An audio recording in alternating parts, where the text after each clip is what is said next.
14 साल मिले। कहाँ जा रहे हैं?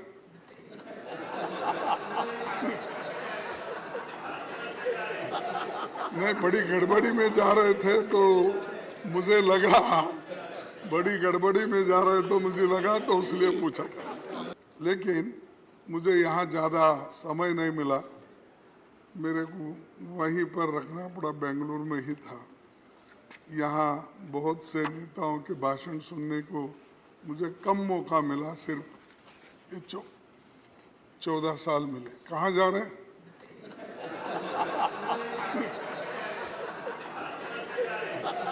नहीं, बड़ी गड़बड़ी में जा रहे थे तो मुझे लगा, बड़ी गड़बड़ी में जा रहे तो मुझे लगा, तो इसलिए पूछा। ये टच करना कानून का उल्लंघन भी है।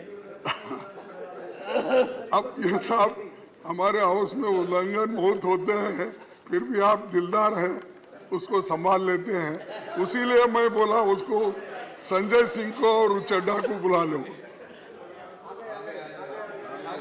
आगे आगे वही चिंता थी मेरे को, उधर गए फिर क्या।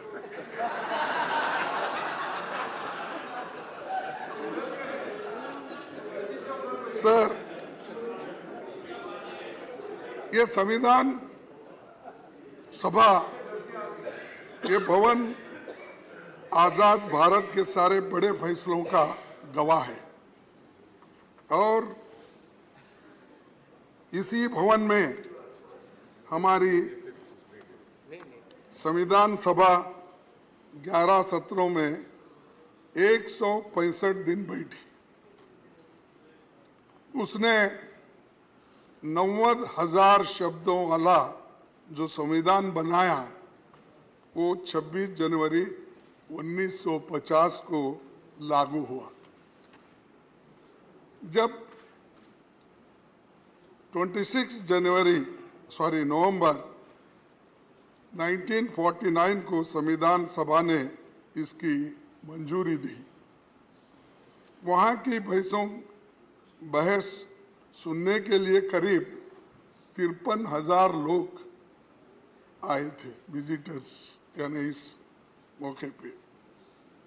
सभापति जी, आपने अपने जयपुर के पीठासीन अधिकारी सम्मेलन में संविधान सभा के 11 सत्रों के व्यवधान रहित संचालन को एक आदर्श स्थिति कहा था। यानी किस ढंग से वो चला और कितनी अच्छी थी, यह आपने जयपुर के अपने मीटिंग में, अपने वक्तव्य में कहा। तो ऐसा वो एक वक्त था जो सबको लेके लोग चलते थे, और लोकतंत्र को ठीक ढंग से ठीक रास्ते पे ले जाने के लिए कितनी कोशिशें होती थी, इससे यह अंदाजा लगता है। उस वक्त कौन थे प्राइम मिनिस्टर? पंडित जवाहरलाल नेहरू। नहीं सर, आपकी याददाश्त बहुत अच्छी है, इधर क्यों देख रहे हैं? नहीं, इधर ये टैक्टिकल है। मतलब ऐसे लगता है कि बहुत अच्छा स्क्रिप्ट किया हुआ है। साहब मेरे आपको याद दिला रहे थे साहब, सर, आपको याद दिला रहे थे जरा। नहीं, बिल्कुल ऐसा ही था, क्योंकि तब राष्ट्र की बुनियाद रखने का काम हो रहा था, बुनियाद रखना। और बुनियाद के अंदर जो पत्थर जाते हैं वो दिखते नहीं, और जब वॉल पे आप नाम लगाते हो वही दिखते हैं। आप कभी भी जाइए साहब, आप तो 2-4 अनेक कोर्ट तो उद्घाटन किए होंगे अब तक, कहीं भी जाइए, जो बिल्डिंग ठहरती है बुनियाद पर, वो अंदर के मजबूत पत्थर किसको भी नहीं दिखते, लेकिन ऊपर का नाम। माने खड़गे जी, मैं हाल में भारत मंडपम गया था। हाँ, देखिए, भी देखी और ऊपर भी देखा। यही मैं बोल रहा हूँ, आप बहुत से लेकिन देखते हैं। दुनिया के नेताओं ने जो मुझे कहा, सर बोलने आश्चर्यचकित हो गया। सर बोलने दीजिए। उसकी नींव का भी आधार समझ में आ गया, ऊपर का भी समझ में आ गया। उसीलिए साहब